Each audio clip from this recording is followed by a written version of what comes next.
I'm just gonna... Vandaag ben jij de baby en ik je sugar daddy. Je weet toch nog zero betaal de bill. Jij krijgt alles wat je wil. Schat, laat maar niet aan de prijs. Die bal is van mij. Zet die mooi in het ijs. Die bal is van mij. Je zegt me schat, geef eventjes je pas. Dan haal ik nog een rondje. Hello, welcome back to my channel. This is season 2, episode 18. Welcome to Hanging with Anya. My name's Anya Smith, and today we are going to be reading 2 stories. The second season is, the episode we are doing is Silent Agreements, which is story number 1 is The Pact Beneath the Tree. So before we get started, welcome, and I'm your host, Anya Smith. I am your ghost investigator, like paranormal investigator. So those of you who don't know this, I am one of the paranormal investigators and probably ghost storytellers. So if you are familiar, welcome back. And if you are new here, welcome. And please click like, share, and subscribe. Okay, so Friday night, I actually went to a concert with my boyfriend, Chris, and his family. I actually got a really bad sunburn and my phone died, so I didn't have a way to charge it, but I finally got something new from a friend named Fearless Cummings. His channel is called Ask Fearless. Last night was his last episode right now, but he's taking a little break. If you guys want to check out his channel, he's on YouTube, so it's called Ask Fearless if you want to, but right now he's going to take a break, read his book. I'm going to continue working on this season until to season 15. I'm on second season, so I have maybe about 13 seasons left.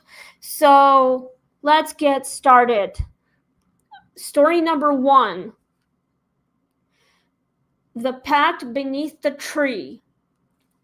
3 childhood friends made a blood pact under an old willow years later. Only one remains alive, and the tree keeps whispering the other two's names. That's a strange way to get your, blood pact, but here's the first question. Can childhood promises bind us beyond life? I don't know. I've never done it. It can be, but I have never, ever done this. So it would be fun, but when I was a little girl, I've never done anything like this because I was very skeptical. And I choose to be skeptical for that, but with ghosts, literally haunting me, but I'm a believer, but doing the childhood blood pact, no, I'm not going to do this. I've never done it. My childhood has never done anything like this. Okay, second question. What happens to a vow never broken even in death? Well, that's a good one. I actually never ever made a vow to do all the blood stuff. Like when I was a kid, it was July, like July 4th. I was playing with fireworks, and I almost literally almost blew up a car. I made a vow that I would never play with fireworks ever again. So I am going to keep that promise. So, but with paranormal, the vow can actually never be broken, even in death, but it would never be broken. But if it wanted to be, you just say the word, it'll be broken. But it's just the way it is. So let's go to number 3. Would you return to the site of a buried secret? I probably would, just to pay my respects, even to the spirits who were alive once, but I'd rather just, pay my respects. Ask questions, get some evidence, and keep it to myself, maybe. But, I'd rather, well, I might, but I would rather probably keep coming back, but I would just pay my respects. Like, literally. Don't do anything that you don't want to do. I would rather just talk to the ghosts, but if I wanted to, I would. Right now, I probably should only do that during the day, but at night, no, I'd rather be at home where it's safe and sound. All right, let's go to number 4. Do trees remember pain? Yes, they do remember, because they witnessed all kinds of stuff, like, say, people getting hurt or dying, or I don't know, do some blood binding thing of a tree, something like that, or like witnessing some sort of a witch who would, I don't know, cast a spell or something on that tree or whatever. But yes, trees can remember pain. Okay, so here's number 5. What's stronger, loyalty or fear? I think it's both.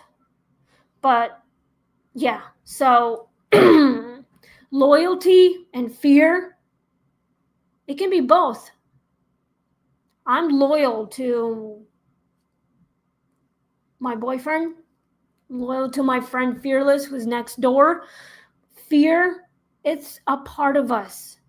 It's like a survival. It keeps you alive. But being loyal is the same thing, but only to the ones you know, the ones you love. But, fear, it's part of our survival. It protects us. That's what it is. All right. Number 6. If the tree called your name, would you answer it? Ooh, that's a good one. No, I would not answer it, even if it called my name. Literally. I'd rather just ignore it, but if it's fake, if it's like not one of your loved ones, which means it's not what it seems, but I'd rather ignore it and stay away from it. But if you want to answer it, you can. That's your choice. But my choice is to not answer it. Just ignore it. Number 7. What would it be? Excuse me. What would it mean if the dead help you to your word? Well, held you to your word. Any kind of word, but it would held. It depends. It's any kind of, it would mean like spirits can literally make a promise to you that they would be there for you in the afterlife, would protect you, make sure they banish bad energies. Good energies can banish bad energies, like your loved ones, your your families, like your ancestors.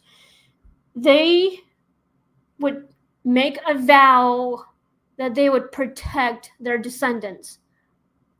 So it would actually mean good. I have ancestors that protect me from anything. So let's go to number 8. How do we carry guilt from youth? Well, I'm still trying to figure that out about the guilt, but I don't have any guilt. But how do we carry guilt?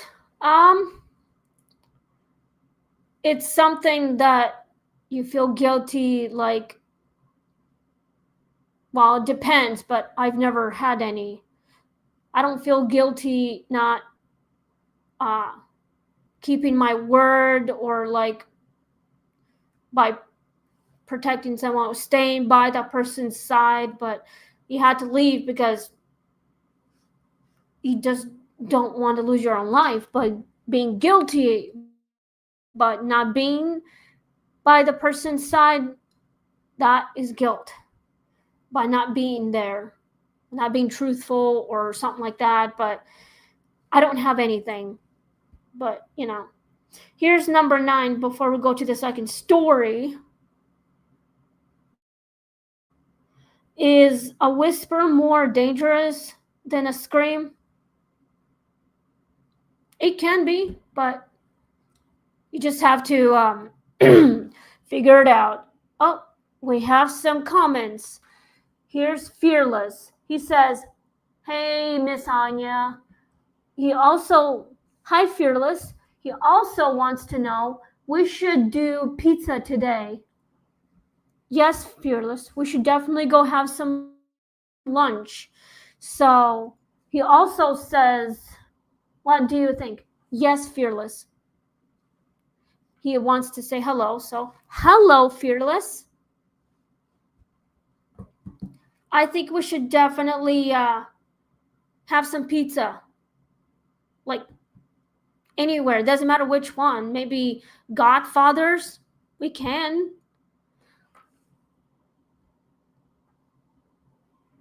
He's asking if my sunburn heal.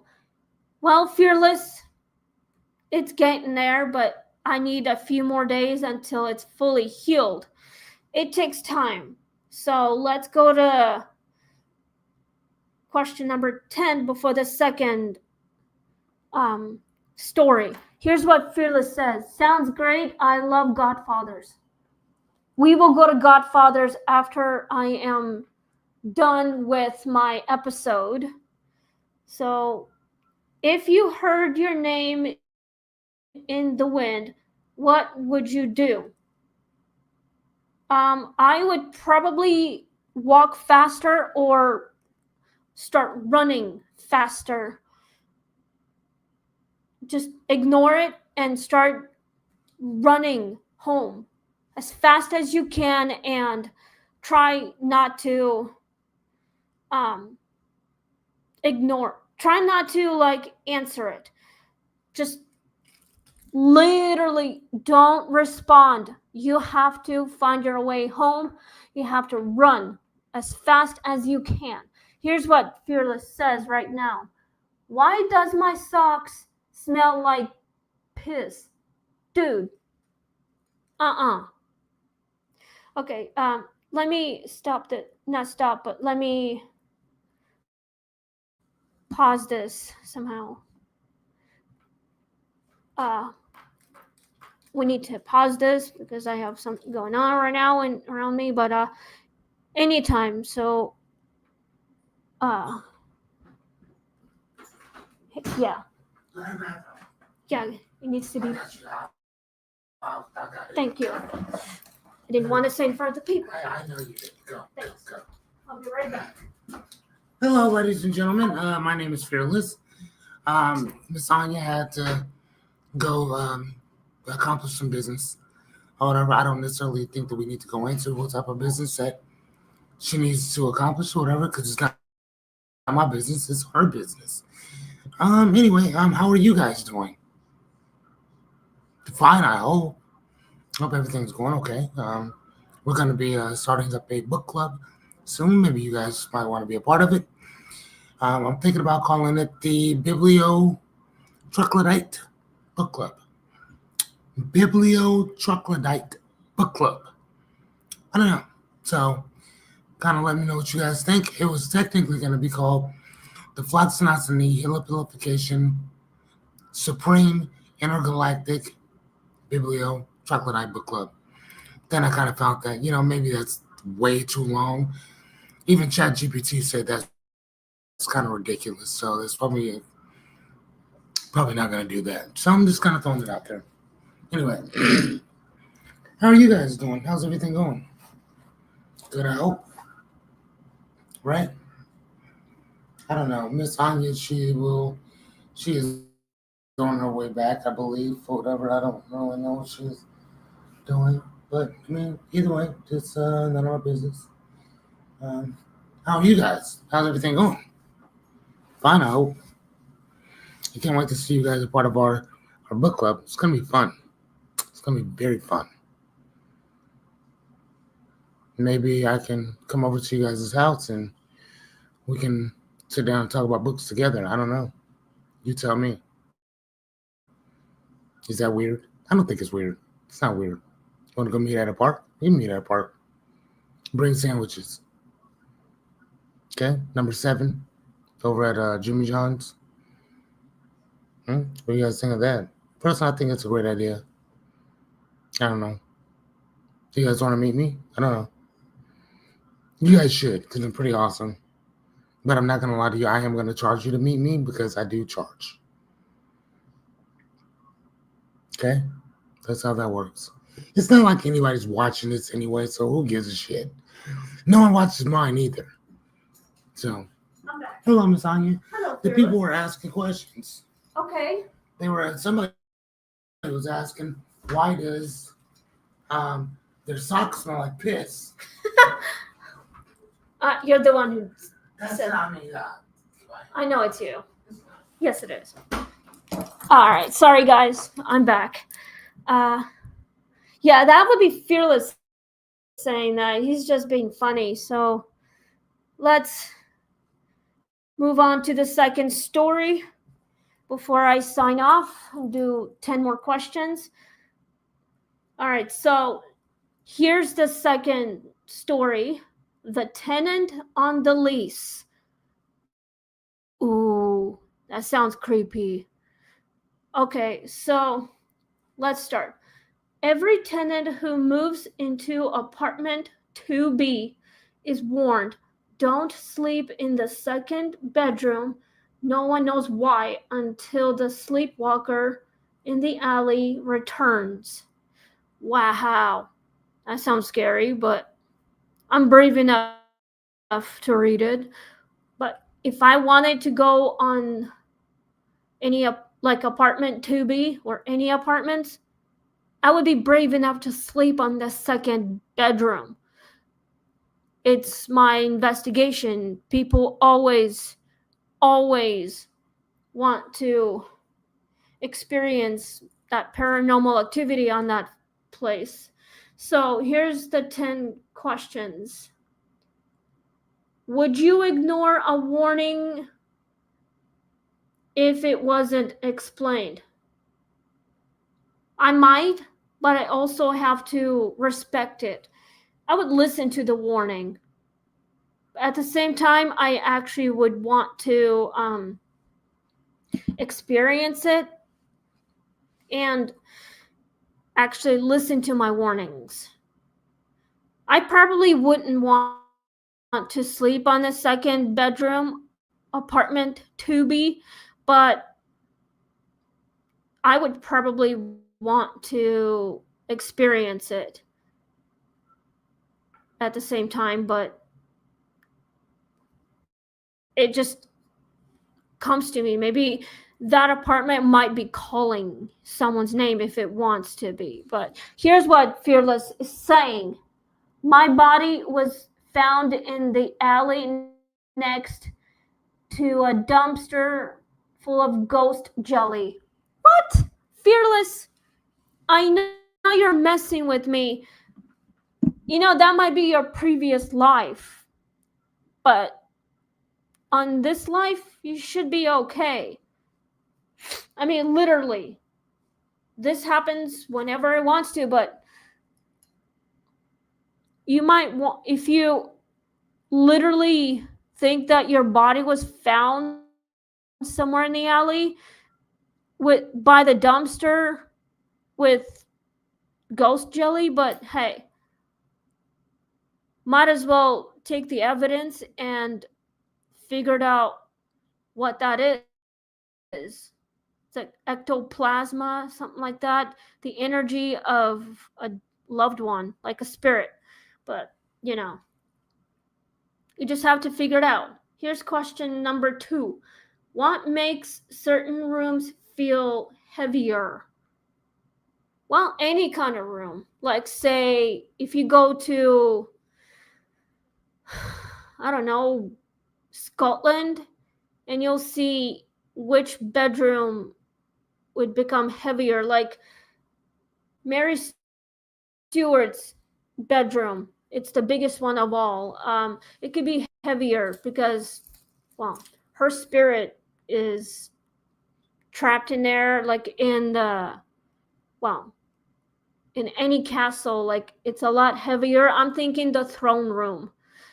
I would probably think it might be.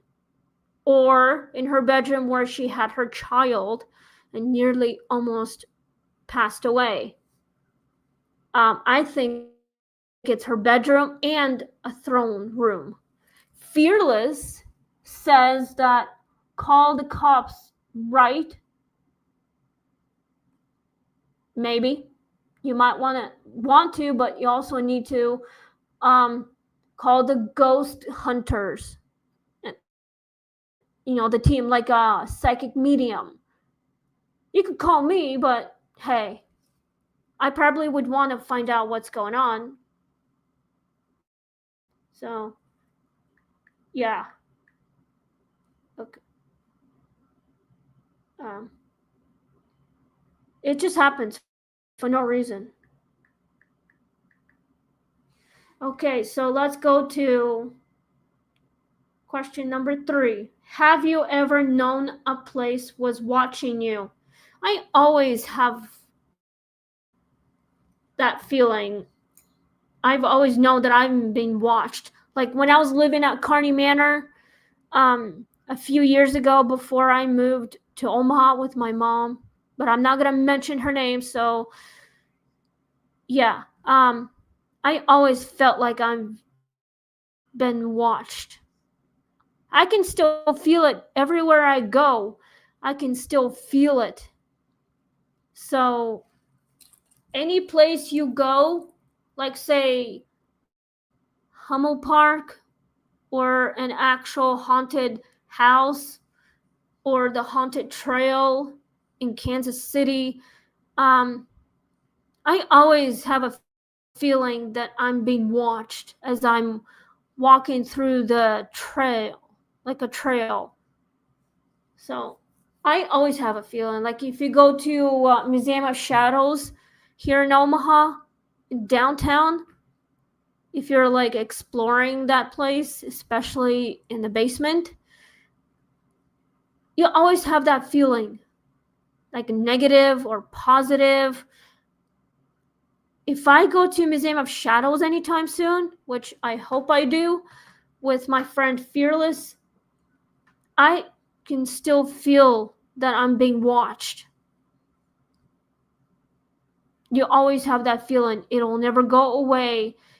And once you come out, you'll never be the same, like ever. You'll be changed forever. So let's go to question number 4. Can trauma be inherited through space? Yes, it can.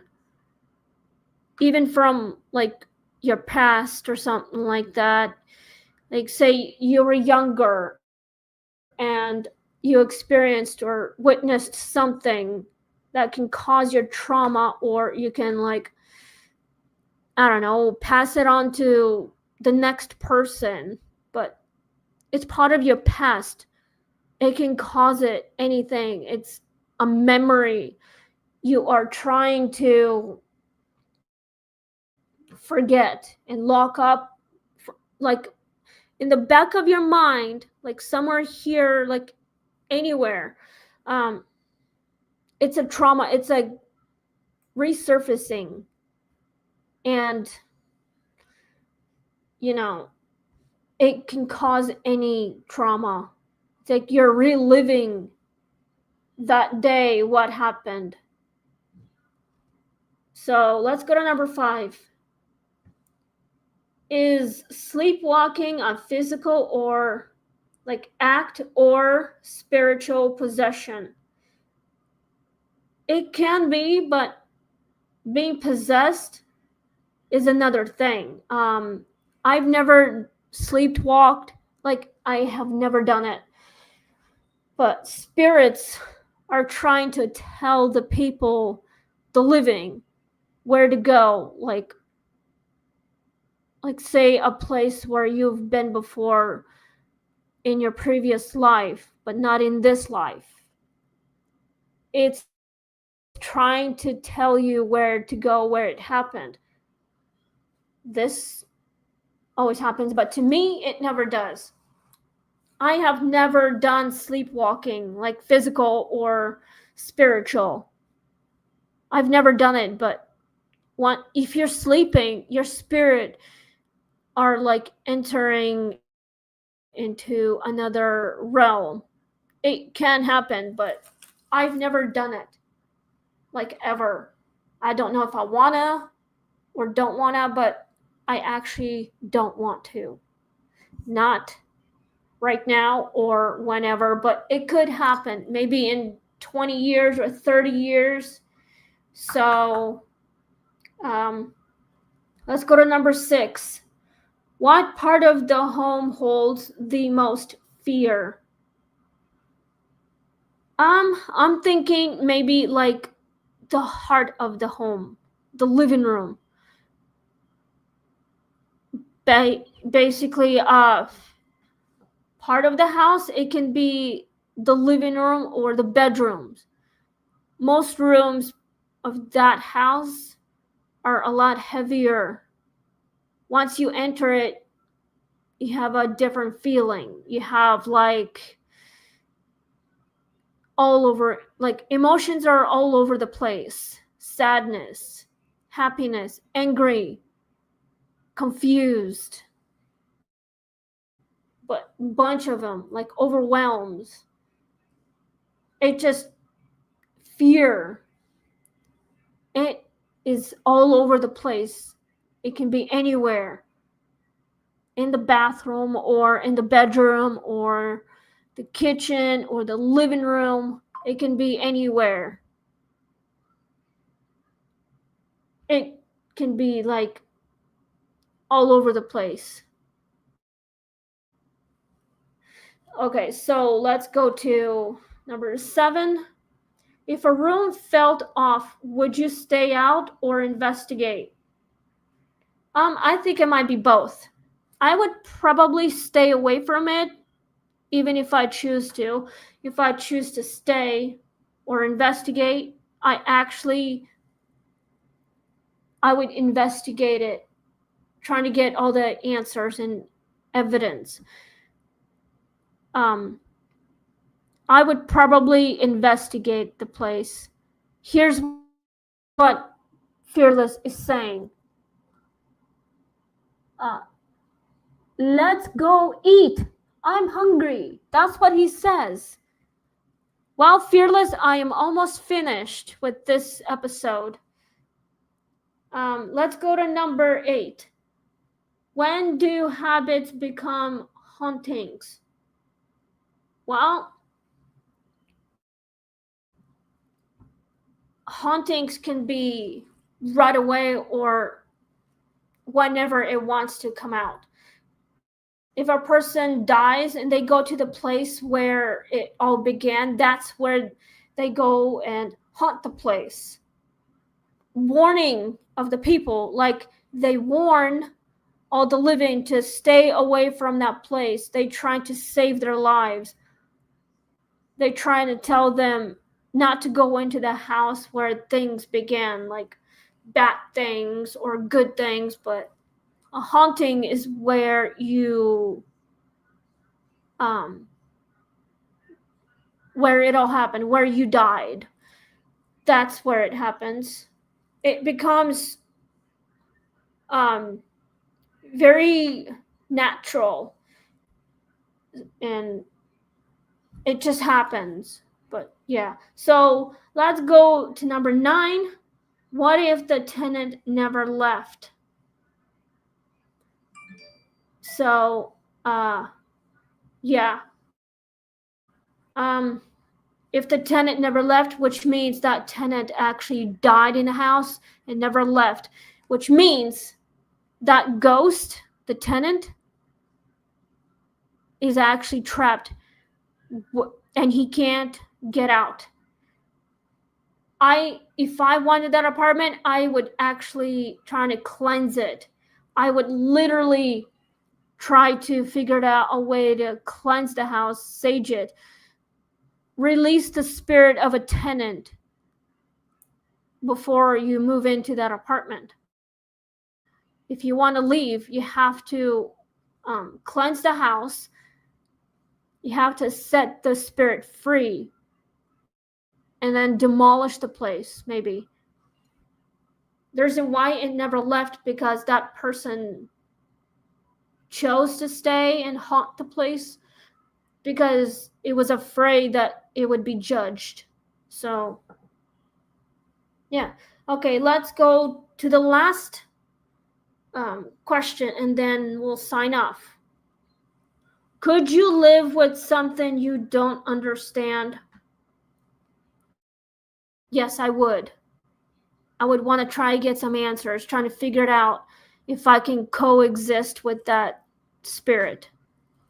Most people don't want to because they're scared and they want to understand it, but they just too afraid to figure it out what it is. All right, people, thanks for tuning in. It's time to sign off. My friend and I are about to go get some lunch and maybe go grocery shopping afterwards before I go home. So I want to thank you all for listening and watching my video. Next, tomorrow we'll be talking about Ghost Stories Title Index. That's next episode, but I can do like a bunch of them on season 2, but episode 19. On episode 19, so. But yeah, so